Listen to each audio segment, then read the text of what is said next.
And just real quick, I'll just let you know who they are in terms of their bio. They have a passion for marriages and families that were birthed out of struggles they faced during the early years of their relationship. Their organization, the Marriage Service Technicians, equips couples with tools to go the distance through workshops, speaking engagements, spiritual guidance, and life coaching. The Rileys have been married for 25 years and are blessed with 4 children and 9 grandchildren. So without further ado, I'm going to open up and welcome the Rileys. Hello, Cliff and Andrea. Hello. Hi. We are so excited you're joining us tonight. We are just ecstatic because we know you have so much to share tonight. But tell us a little bit about, we read you're married for 25 years, and your ministry sounds just like a blessing. Just tell us a little bit about yourselves and what the ministry is all about. Okay, well, thank you so much for having us, and we're excited to be on as well. Yeah. And we appreciate everything that you guys do for marriages. The Marriage Service Technicians, we have a unique approach where we draw correlations between repairing and maintaining automobiles with reviving and upkeeping relationships. So that's kind of where we got our name from. And one of the things that we kind of gear towards is men, because sometimes men may not necessarily be as eager to go to things like workshops. So we kind of wanted to have it where men and women can receive from it. And we try to keep things lively and energetic and entertaining, and try to keep people's attention. We really very passionate about taking what we wish someone had told us, the things that we didn't know during our years of school, and now that we actually know them, we don't want to see other people struggle with things that they really didn't need to. It's a scripture that says that people are destroyed because of a lack of knowledge. Knowledge is power. So we try to take our experience and then also the training that we've gotten over the years and try to help people not have to go through what we went through and avoid some of the pitfalls and be able to have success at an earlier rate than what we did. That's awesome. And we agree. I mean, I wish we heard some of the stuff that we have gotten in our later years earlier. So many people walk into marriages and really don't have the information they need. One of the pieces that I know specializes is blended families. Tell us a little bit about why blended families and how kind of information you share regarding blended families. First of all, let me say that we are a blended family. When we met, Cliff had 2 children from a previous relationship. That is how we formed our blended family. But the thing that all blended families have in common is that they're all born out of some sort of loss. And that could be a divorce, a death, a failed relationship, an abandonment. So during the time after the loss, whatever it may have been, the parent and the child, they really bond, and usually the bond becomes stronger around that actual loss. Wow.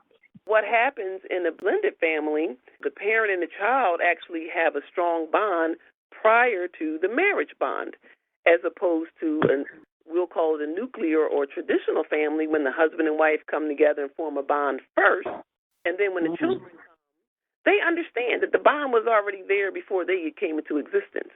But it's actually the reverse in the blended family, and that's what can cause a lot of unique challenges. Wow. Yeah. Wow. So, there's a range of negative emotions that can affect the spouse, whoever had the loss, whoever is the parent, and sometimes it's both, it's the husband and the wife. But whether it was a divorce, whether just being widowed, or whether it was a single parent, there's a lot of emotions such as guilt, shame, rejection. Those are things that are real, and that is a cause and effect that you don't necessarily have in a nuclear family when the husband and wife come together first. So when you have those things working against you, you have loyalties with blood-related people living with people who are not related by blood. And this is different. Sometimes people say, oh, well, we have a blended family, but we're fine. We didn't go through any of that. It's a little bit different when you have my two that I bore and the two that Cliff had before we got married, all of them are blood related. So they're, as far as they're concerned, they're all brothers and sisters. It's not like two strangers. They all have the same family. They all have the same aunts, uncles, grandparents. They all were raised in the same way. They all had the same father. They all have certain things that are alike, as opposed to just Cliff marrying somebody, and then they bring in some children you never met before. Right. Now you're saying, okay, well, everybody just be one big happy family. So it's a difference. It's a difference, and so when there are people who are coming together who are not blood related, there are a number of issues that can come up that don't come up with a traditional family, and all the normal things that do come up with traditional families, such as sibling rivalry, and there's all kinds of things that automatically come up, plus the extra issues. Wow. So that just makes it really complex. It's complex, but I appreciate, when we started talking, I just immediately went back to my own childhood because my parents are divorced. And I remember trying to now, the conflict of now my father's new wife and us trying to figure out where she fit in now and where, and the emotions that went with it. And it was years. We were adults by the time we actually started talking about it. So we had gone through a lot of trials and tribulations just trying to make this thing work. And it was years, we were older when we actually started discussing some of the challenges and what it took for us to now to get a stronger foundation. So I really appreciate what you're saying and the complexity in it. Lamont, you agree? Yeah, it is very complex when you add that extra person. And just even in Melissa's case, it was just like the stepmother coming in. Mm-hmm. I can imagine how much more is with the stepmother and then some other children. But I want to go back to a little bit in your bio. It was a line that Melissa read that said that your ministry is birthed out of the struggles in your relationship. It's very similar to us. And we speak about it on the call that we do every week. Our struggles and how we can use our struggles to help somebody not go through those same struggles. So what were some of the struggles that y'all went through that y'all now incorporated into the ministry to help other couples? One of the struggles that we ran into, and back then we didn't have the information that we have now, and one of the main struggles, like Andrea explained earlier, like my daughter and my son-in-law already had that bond. So when Andrea and I got married, we was kind of close. Issues came up, the co-parenting and power struggles with me. It was more so on my end because of the loss factor that Andrea explained with my daughters. I had guilt, shame, and also some resentment against my ex. So when it came time to discipline my children, it would be lack of discipline because when you have two home situations like we had, I had visitation rights, but not full visitation. So every chance that I got with them, it was always a fear that, I want to keep them happy. I want to make them like me. So I wouldn't discipline them enough where my wife would see things that, hey, Cliff, this is going on. Can't you see, my oldest daughter, see what she's doing?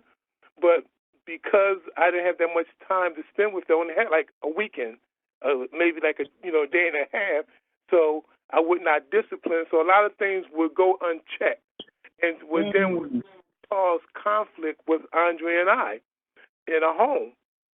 Right. So being that I had the guilt and everything, and I didn't know about all of this, the hurt and the different laws caused a lot of conflict and being not on one accord in our household.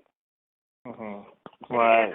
If I can add, I think one of the other dynamics was it's typical in this blended family where if it's more than one child, certain ones will warm up quicker than others, particularly younger children tend to be more receptive. My oldest daughter, at that time, she was a teenager. She was about 13, and that's the age where biological parents can't even get along with their own kids. That's right. So now, I know I didn't like any of my kids at that age, even the ones I bore. But, I mean, that's just a challenging time. And then you have things like daughters won't be open to the a woman coming in, marrying her father, and vice versa. Sometimes it can be the son that will be protective of their mother, where a man comes in. So in our case, that was that whole going through puberty, that whole adolescence thing. That it would have been a struggle anyway. Now, because I was not the biological mother, it was like things that I was pointing out. It was always like, well, you just don't understand because you're not a parent, and then I got a lot of resentment over that. It was like, okay, I get all the work, all the responsibility. When she did live with us. So I have all the work, but I don't get the authority or the respect or the appreciation that I thought I should have gotten. And so that was very hurtful. So we went through a lot over that. Yeah, and one more thing too is that there is divided loyalties when it comes to a step family, especially like you have the biological parent and child, and then the step family come in, because when the step parent come in, he's the outsider, Right. And those divided loyalties can extend all the way to the extended family as well, which is another challenge when you're dealing with the grandparents and the uncles and the aunts. Those are some of the challenges that we had to face. And then manipulation. Mm-hmm. Things in our situation where a lot of things was going unchecked disciplinary-wise, there was a lot of manipulation between the homes and between the grandparents. The biological child would do things, say things to make it seem like the step-parent is the enemy. And so those are the different things that if you're not educated on or aware of, it can cause a lot of division within the family. Oh my gosh! I mean, you're really bringing me back, and the emotion of me just remembering once again when I was younger, and these things. And we know in terms of there's so much divorce in this country. A lot of people face that. It's almost like every other. Either it happened to you or it's happening about you, meaning you're a child in a divorced family, or you happen to be getting divorced. So a lot of people that deal with marriage are dealing also with divorce. Tell us, if you could tell us a little bit about that impact in regards to divorce. What were some of the strategies you began to implement to overcome what you mentioned, divided loyalties, overcome the manipulation, start dealing? What did you do to deal with the unchecked discipline that may have went on for a few years? How did you go about resolving some of these questions, some of these issues? Starting with me, one thing, first of all, I had to come into knowledge and realize that the issue was not with my wife. It was with me. And I had to learn to understand some of the issues that I was dealing with, like guilt and unforgiveness and resentment that I had. So what we had to do, Andrea and I, form a united front.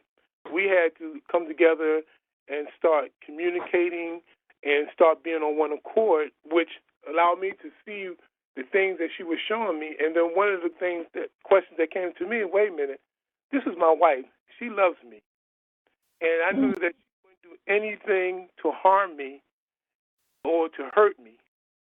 And so, when I came into the realization of that, that's when I was able to see the manipulation and also see some of the hurt and resentment that I had from the previous relationship, because that's what was being projected on to my wife at the time, which almost caused us to split apart. So once we form a united front and start being on one accord, the things we started doing was praying together, starting communicating more, and then the trust. I had to really learn how to trust my wife and what she was saying. I knew that she wasn't out to harm my children as well, that she cared for them as well. And so I had to start disciplining my children and start teaching them to respect Andrea. And then I had to stand my ground, even against my own mother.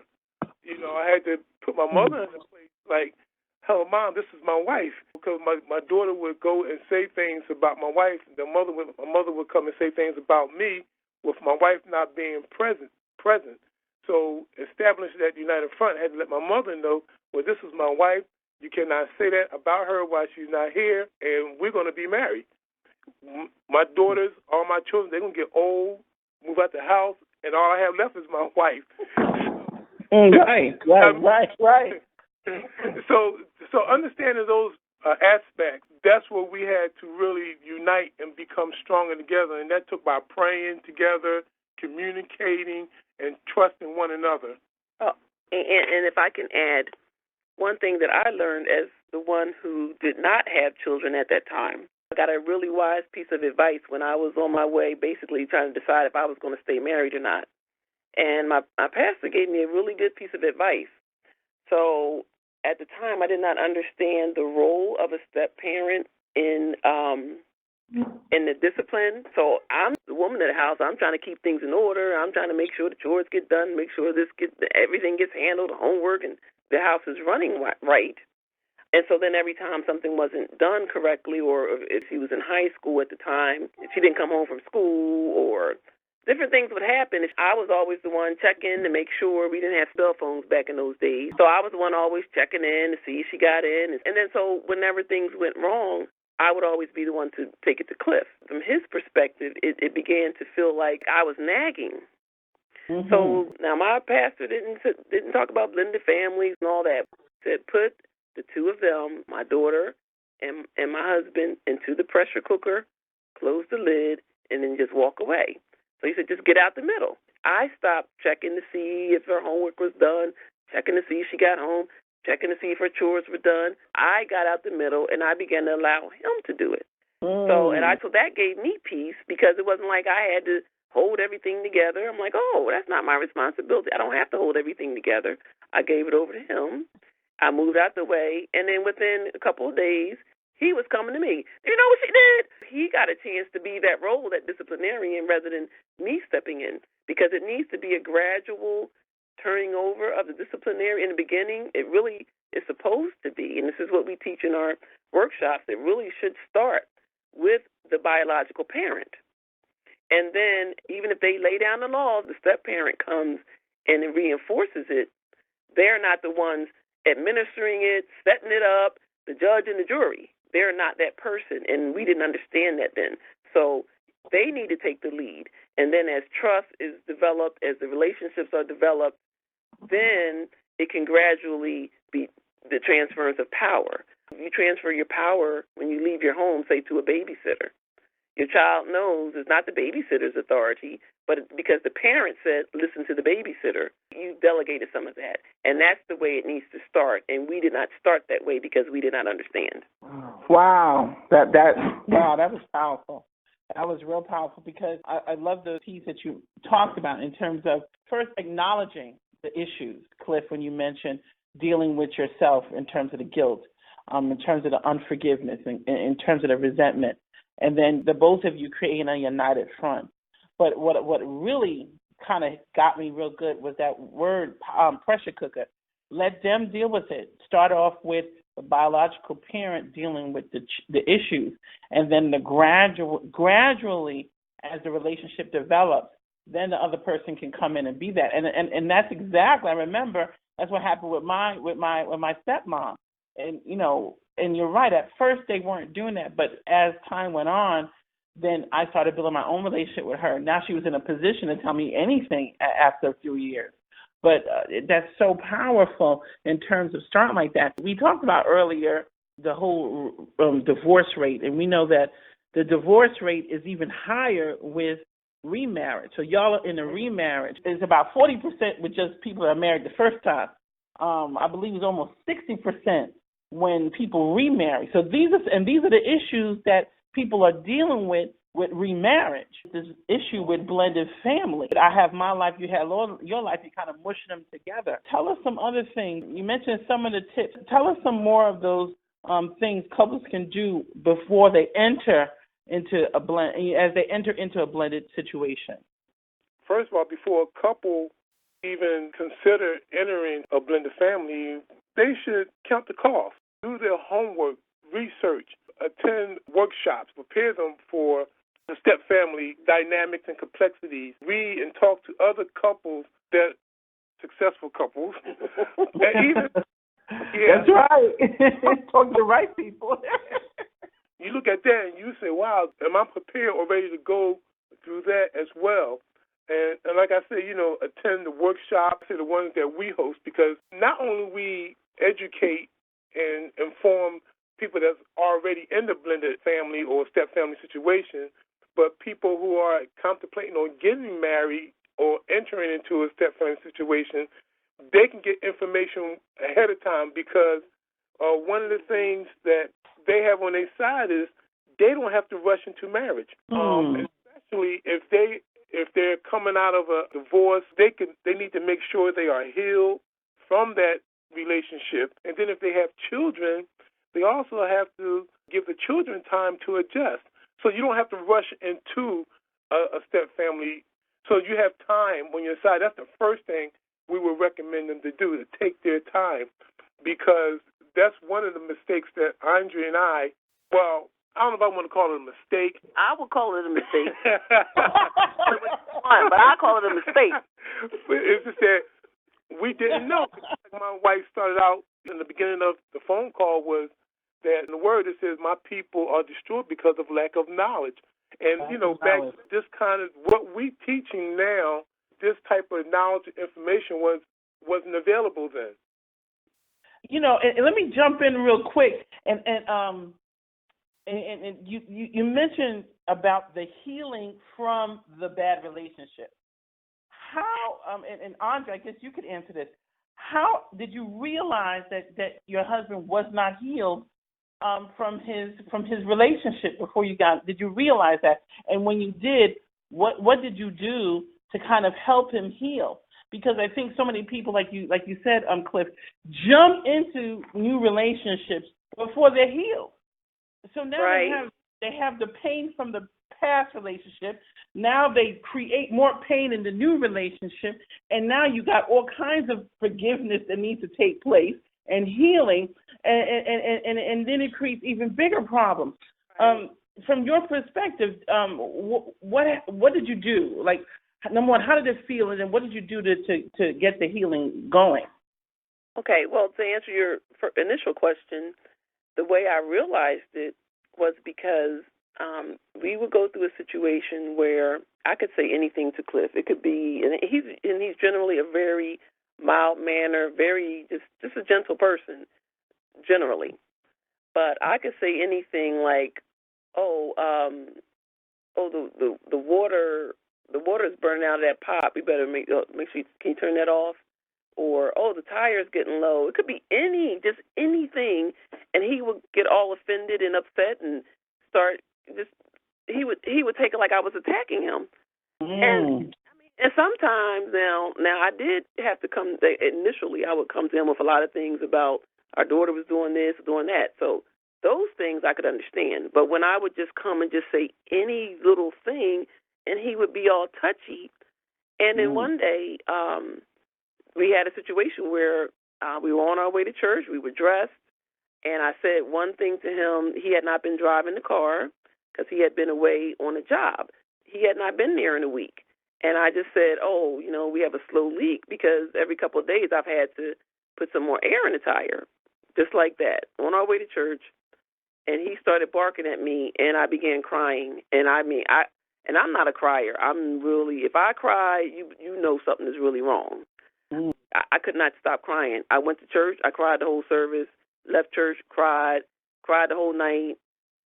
So what ended up happening as a result of that, I went away and sought the Lord, and I said, God, what in the world? I don't understand. Why does this happen? Why does he keep doing this to me? I don't even know what's triggering it. And that's when the Lord showed me that when I would say things to him, there were things that two people in his life, they would criticize him.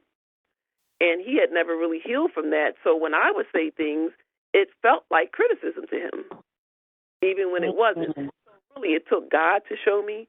So because of the way that I saw it, because of the way that I discovered it, my answer was right there. And that's when God began to show me, first of all, I needed to shed light on it and let him know what the Lord revealed to me. And that's why it felt that way to him. So I was able to go back and share it. And he was open because he saw me break down. So by the time I came back home, he was open to hear whatever it was I had to say. So that's how it played out for us. Because I'm a praying woman, I knew if I ever saw the reaction again later, I didn't take it to heart anymore. I didn't let it penetrate. I still didn't like it, but it didn't penetrate the same way because I understood what was happening. Again, the lack of knowledge was gone now. Now I understood.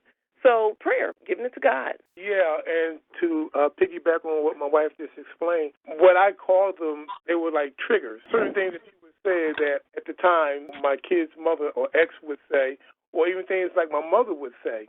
So there was little things that they were like trigger points that would just bring up something I felt rejected or I felt like I was being attacked. And that's how you know you're not healed. When you go into another relationship and somebody could even do certain things and say certain things that would trigger those old past emotions and feelings and hurt and anger and resentment. And that's how you know that you have not been healed from it. And that's a good one. Mm-hmm. Yeah. That's a good one because people don't realize that they're not healed. And, you know, they think they've gotten over because the surface pain sometimes I think is so great in the, you know, in getting in the divorce, in the separation, that when they get rid of the surface pain and able to go on and move on, they kind of neglect that inner pain. And like you said, you have to be the trigger point is the light that will show you're not healed yet. So, you know, that the healing process is so important, so important. Did you also have to, where did forgiveness play a part in this process? I'll be honest, the forgiveness part came in when the Word. The Word of God, you know, and like in Ephesians 5, we're talking about husband, love your wife as Christ loved the church. And I knew I loved my wife. I knew I loved her. And when that day when I saw how she broke down and spent that whole day crying, it did something in me. And you know, and I said, wait a minute, she loved me and I love her. And that's when I realized that, first of all, I had to deal with myself, and then I had to ask her for forgiveness. And then, and she was willing to forgive me, but I had to humble myself. I really had to humble myself. And then I had to be mindful now that I started to understand some of the trigger points. Even up to this day, I still have to really remind myself and discipline myself. You know, when because you know we're not perfect yet. We still perfection. Even after 25 years, things were great, but I understand I'm not perfect yet. So I have to guard my heart, and I have to watch for those trigger points when certain things are said or certain things are done, and when they do happen, I have to immediately forgive her or ask for forgiveness. You know, forgiveness. It's an ongoing, it's a lifestyle, it's a process, it's ongoing. It's always ongoing, the forgiveness factor. And so, and that's what we did. And then by praying together really helped, because, you know, by us praying together, and this is one of the things that we always encourage couples to do. As a matter of fact, we challenge couples to pray together, is that praying together, our communication line is wide open now. There's things that are said in prayer that will not be brought up in just a regular daily, you know, conversation. But then when you're praying together, the deepest, most inner things of your heart comes up, and they allow us to see different things and different perspectives. That was so powerful. Just what all of this is, but I love the because what we like to, you know, people need to understand, number one, that we all have had some levels of struggle, but how do you get through the struggle? So many people, you know, get stuck in the struggle, but you know, like you said, humbling yourself in the end when you saw the pain in your wife, and that's so key. If you really love, you're going to humble yourself. So being humble, like you just mentioned, and then forgiveness being a lifestyle. You know, that's why the Bible tells us forgive every day, 7 times 7 was what Jesus referred to, being significant that it's a constant process of forgiveness, and then just praying together. Praying together, I think, is the hardest thing that couples don't get to do is, a lot of people pray. The wife may pray, the husband may pray, but what a lot of couples are not doing is praying together. And if you could just start praying together, wow, God will open up doors. Lamont, you want to say, and already it's 8:38. Right, it's 8:38. And so I really want to move on and get to this last point, because I was, as I was just looking up at blended families, because, I never really experienced a blended family, me growing up or now. But one of the things that came up with, and you hit on it earlier, was the discipline part. And I said that's one of the real major struggles in blended families. But another one that kept coming up that I kept looking at was co-parenting. Mm-hmm. And it seems like that word has become more prevalent in recent years. So what could you guys explain quickly, I guess? I don't know if you can. But can you explain what co-parenting in some ways that blended families and even just regular families, can promote the cooperation in this area? Okay. All right. Well, quickly, the term co-parent refers to divorced or separated parents who share in the custody and care of a child. And that, again, it is a lot of that because the divorce rate is so high. And because there's so many single parents as well. Some of the things that we do teach is the way that you can foster cooperation, because there's a lot of what they call baby mama drama and all kinds of things going on. And those things really affect the children. So we do have some pointers, and a couple of them are making sure that you respect the other parent in his or her household. That means not bashing, no matter what you feel like towards your ex. Don't bash them or their spouse in front of your children. That is hurtful, and again, it's very, very damaging. So and it doesn't foster respect, and you want respect, but you have to give respect. Then also not asking your children to be spies on the other home, because, of course, if we found out our children were spying on us and going back, then we'd be upset. So just really golden rule, doing unto others as you'd have them do unto you. And then also just one real practical pointer is when you're co-parenting, there's something so practical as children having everything they need in both homes. So you don't. So when they're going back and forth, there's already a lot of adjustments for children because rules vary in different homes. The culture in each home is different. So and their place in each home. In one home, they might be the oldest child. Another home, they might be the middle child or baby or the only. So because they're going back and forth, it's almost like they're living in two different countries because the cultures can be so different. So if at least what we can do to help the child is they're not taking pajamas and toothbrushes and things that they can really have in each home, not taking them back and forth and then getting upset because something got left. Really just having it where each home has everything that they need in it is just a very practical pointer. And so we do cover a lot of that in our workshops, and so but that's kind of the short version. I mean, short but powerful, because once again, it's the hurt it's the children's to bear. And I'm not saying that the adults aren't being hurt, but the effects of the children and their pain damaging for years. And those just those 3 points, not parent bashing, no parent bashing, not being spies, and just make sure their needs are taken care of. They're so key, because one thing we Lamont and I realize, when we have it together with the children, our marriage is now going better.